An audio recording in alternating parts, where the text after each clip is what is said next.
Hi everyone, welcome back to my channel. So today we will be doing a wrap up for the month of February, and I'm going to tell you right now that this is probably going to be a quicker video. As I've said in like every video that I've posted in February, it just wasn't a good month for me. Just was not the month for me. It was not meant to be, and that's fine. I hear jingle bells, I hear my cat coming down.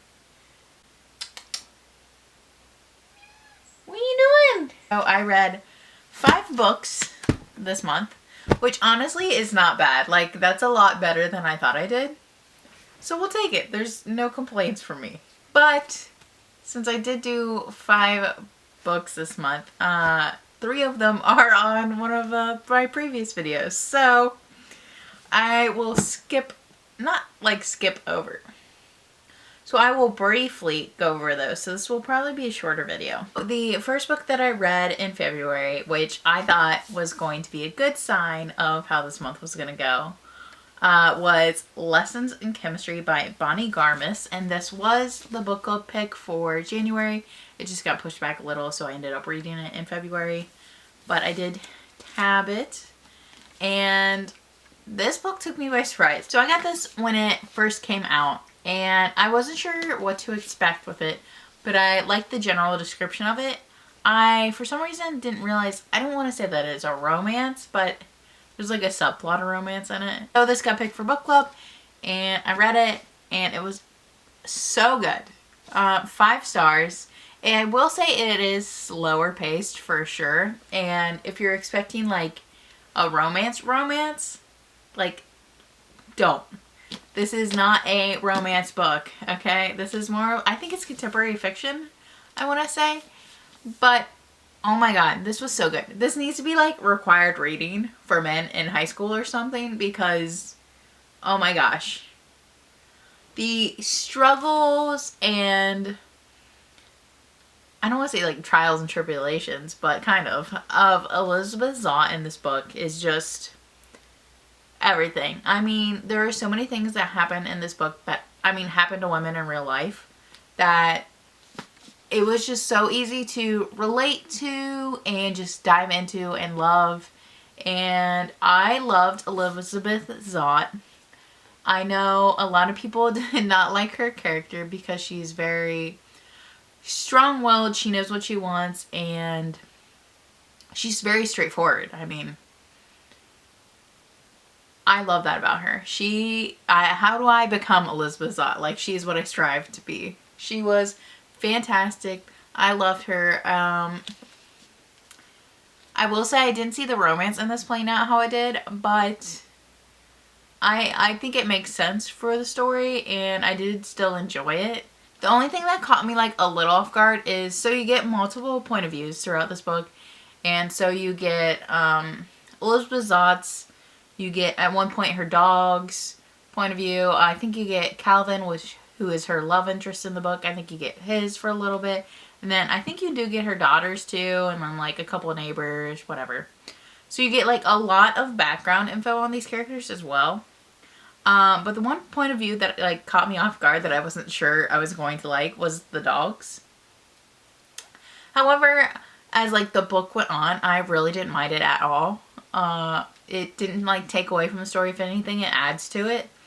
And I felt like these characters were just so like fleshed out and described so well that like even the ones obviously you're made to hate, like it's felt kind of like real life in a way. So I loved this. 5 stars. I guess I should have read what this is about in the beginning, but I'll do that now. I'm so sorry. So it says, chemist Elizabeth Zott is not your average woman. In fact, Elizabeth Zott would be the first to point out that there is no such thing as an average woman. But it's the early 1960s, and her all-male team at Hastings Research Institute takes a very unscientific view of equality. Except for one, Calvin Evans, the lonely, brilliant, Nobel Prize nominated grudge holder who falls in love with, of all things, Hermione. True chemistry results. Like science, though, life is unpredictable, which is why a few years later, Elizabeth Zott finds herself not only a single mother, but also the reluctant star of America's most beloved cooking show, supper at 6. Elizabeth's unusual approach to cooking, combine 1 tablespoon acetic acid with a pinch of sodium chloride, proves revolutionary. But as her following grows, not everyone is happy. Because as it turns out, Elizabeth Zott isn't just teaching women to cook, she's daring women to change the status quo. I just loved everything about this book, and I would urge / push you to read this. I understand if it's not your cup of tea though, but I loved every minute of it. I am an Elizabeth Zott stan for life. So, since that book was so good, I was like, wow, February is going to be a great month. And then, you know, the downfall started. So I filmed a video where Instagram picks my reads. And I rated, I think, all of these pretty high. The first book that I had them choose was a thriller, and I forget what the options were, but both were thrillers. And what ended up winning was The Soulmate by Sally Hempworth. And I did end up rating this 4 stars, so it was good. I did enjoy it. But I feel like after I read this is when I started to go in my slump of like very slowly reading everything, no matter how like good it was to me. Because I think the video took me like 2 weeks, 2-3 weeks to actually film, instead of what normally would have been just a week. So, you know, it's fine. But I am going to remember to read the description first. Picture a lovely cottage on a cliff with sloping lawns, walking paths, and beautiful flowers. It's Gabe and Pippa Wright's dream home in a sleepy coastal town. But their perfect house hides something sinister. The tall cliffs have become a popular spot for people to end their lives. Over the past several months, Gabe comes to their rescue, literally talking them off the ledge. Until one day, he doesn't. When Pippa discovers Gabe knew the victim, the questions spiral. Did the victim jump? Was she pushed? And would Gabe, the love of Pippa's life, her soulmate, lie? As the perfect facade of their marriage begins to crack, the deepest and darkest secrets begin to unravel. Sometimes the most convincing lies are the ones we tell ourselves. I'm so sorry if you can still hear my cat in the background. So this is actually about basically 4 people, 2 couples. And the point of view, get 2 point of views throughout this. The 2 point of views are, first you get Pippa Wright's, and then you get Amanda. And Amanda is the woman who essentially jumps and was unable to be talked down. I will say from the beginning, I suspected one person. And I was kind of right, but mostly wrong. And I know that doesn't really make sense. But the ending was not exactly how I expected it to pan out. So what happens is, after Pippa finds out that Gabe knew the victim, she starts questioning a lot of things, and both of them dig into each other's past a little, and you get background info on basically all of these characters' relationships with each other, because they all have connected in some type of way. And you find out how they know each other, what happened, and what drove us to this point of this timeline of where we have Amanda jumping. I really liked how the timeline was set up, because you got glimpses from the past and what was currently happening, like it would switch back and forth. And I also like that you still get Amanda's point of view as the like mystery unfolds. You see her kind of like watching over them, figuring out what happens. So it was I'm trying to find the right words. I really enjoyed this. I'm trying my best not to spoil anything for anyone. But I will say, for a thriller, I enjoyed. And considering my last couple thrillers that I read that I didn't really love, I was impressed. And this makes me want to read more thrillers. Just know the ending is not what was expected, and I can't even say that it was like a incredibly happy ending. But it is, I think, an ending that fits. So 4 stars. If you're in the mood for a thriller, I would recommend. I'm starting to realize as I'm going through these that I rated all of these books that I read this month high. I just had a terrible month mentally. So reading wise, we did good for the quality of book, I will say. Sorry, quick break. I had to grab the cat because she's literally like zooming all over the place right now. So this is Mama Kitty. She's going to be in this video for as long as she stays and cooperates, which probably will not be long. The next book that I read was, I put up a poll for like cheesy rom-com vibes, and the book that won that poll was The Fake Mate by Lana Ferguson. And I feel like this has like gotten some hype lately. I don't know if it's because Bride by Ali Hazelwood just came out or what, but I keep seeing this everywhere now. And this was my first shifter romance that I read, and I really enjoyed it. I wasn't sure what to expect, but it was really good. And I was still a little like unsure of what to think of some of the verbiage and some of the things that happened. I'm still adjusting to like shifter romances, so you know, let me ease into it. But I think this was a very good like starter book for that. Once again, I didn't read the back. I'm so sorry. I'll do it now. Mackenzie Carter has had some very bad dates lately. In fact, she hasn't had a successful date in months. She's only a year out of residency, and her grandmother's obsession with her finding the perfect mate to settle down with threatens to drive her barking mad. Out of options, she feels like it's a small thing to tell her grandmother that she's met someone. That is, until she bursts out the name of the last man she would ever date. Noah Taylor, the big bad wolf on General Denver. Noah Taylor, interventional cardiologist and all-around grump, has spent his entire life hiding what he is. With outdated stigmas still surrounding unmated alphas, Noah has been careful to keep his designation under wraps. It worked for years until an anonymous tip brings everything to light. Noah is left with two choices: come clean to the board and risk his career, or find himself a mate. The chatty, overly friendly ER doctor asking him to be her fake boyfriend on the same day that he's called to meet the board has to be kismet, right?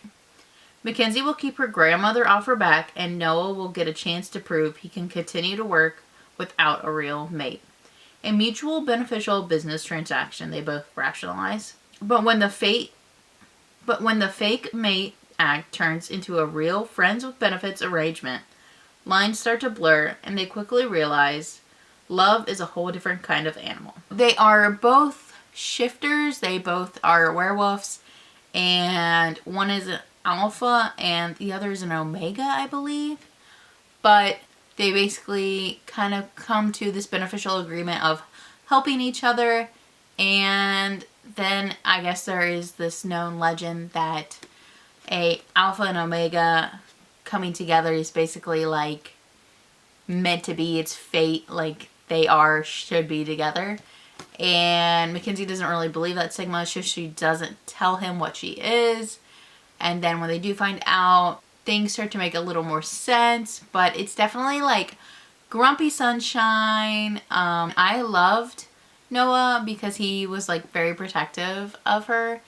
And I really liked Mackenzie because she drug him out of like being a grump. Like he was still grumpy, but like he wouldn't keep to himself as much, and he like would go to out parties and stuff like that. I think they really like meshed together well and kind of evened each other out. I rated this, I want to say a 3.5, and I think for my first shifter romance, this was good. This definitely makes me want to read more like this. So if you have any recommendations, drop them. I already own Bride by Ali Hazelwood, and I will hopefully be reading that soon. So yeah, good read, loved, enjoyed, recommend. Then the next poll that I put up was like dark romance, and the winner of that was Butcher and Blackbird by Bren Weaver. And let me tell you, if you have been putting off reading this book, stop. Read it right now, because I've had this on my shelf for quite a while, and I kept seeing good reviews on it, and I still put it off. I was like, I'll read it one day. Well, one day happened, and let me tell you, it's worth the hype. This was so, so, so good. 5 stars, and I loved it, and I will read the back now. Every serial killer needs a friend. Every game must have a winner. When a chance encounter sparks an unlikely bond between 2 rival murderers, Sloane and Rowan, the two find something elusive, the friendship of a like-minded, pitch-black soul. From small-town West Virginia to upscale California, from downtown Boston to rural Texas, the 2 hunters collide in an annual game of blood and suffering, one that pits them against the most dangerous monsters in the country. But as their friendship develops into something more, the restless ghosts left in their wake are only a few steps behind, ready to claim more than just their new profound love. Can Rowan and Sloane dig themselves out of a game of graves, or have they finally met their match? Definitely dark romance, but not like, I feel like your typical dark romance. Like, this is definitely like dark rom-com vibes. Like, this was very funny. There were a lot of like one-liners, and there's a ton of tension and banter. Banter is like the #1 thing I look for in a book, and this had all of it. I loved them both. Sloane and Rowan were so good at like giving it back and forth between each other. Like, they had such good banter, and the tension. This is a slow burn, and with it being a slow burn, there's just so much tension, and they just have so much in common. It is crazy. But it is 2 murderers who basically bond through murdering bad people. They find a connection in that, and they bond for that, and they are both just so damn funny. It is just, I don't know.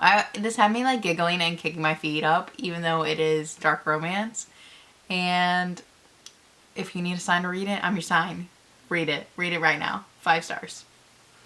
And then my last and final book that I read this month was Here With You by DC Kyle. This was an ARC that I was granted from Sunny Babe PR. So shout out to them. So this is the screen. This is the cover. And it's such a beautiful. This is the 2nd book in the series. They are companion novels. It is the Underwood Farms books. And this is Serena Ann Bennett's book. And I will quickly read the little description. Serena McKinney always gets what she wants. When Serena arrives in Thundersville to help plan her best friend Olivia's wedding, she sets her sights on Bennett, the quiet single dad working on Olivia's farm. She needs a distraction from her real life, and he's just the man to give it to her. Bennett has always kept to himself and isn't quite sure how to handle Serena's attention. Their relationship heats up quickly as Serena pushes him out of his comfort zone and into her bed. But Serena is hiding something that could change everything. When she admits to Bennett the real reason she's hiding away in Thundersville, he has to act fast or lose the woman he loves forever. For the answer is obvious, but he has to convince Serena to choose him and live in his small town. Can Serena make it out of Thundersville without falling for the hot cowboy and tearing her family apart? Or will she give up everything for love? So this is slow burn, single dad, and oh my gosh. It's definitely like small town boy, big city girl. Serena like was just this like powerful punch. She's very like I don't want to say aggressive. Like she's like an assertive baddie. And although at one point in time I did want to tell her to like get it together. Like, come on. It's not this hard. You're making it hard on yourself. You're killing me. But I grew to love her. I loved Bennett right away. He is this small town cowboy. He's very like shy to himself. And he almost lacks confidence when talking to people. He has a very small friend group. And he really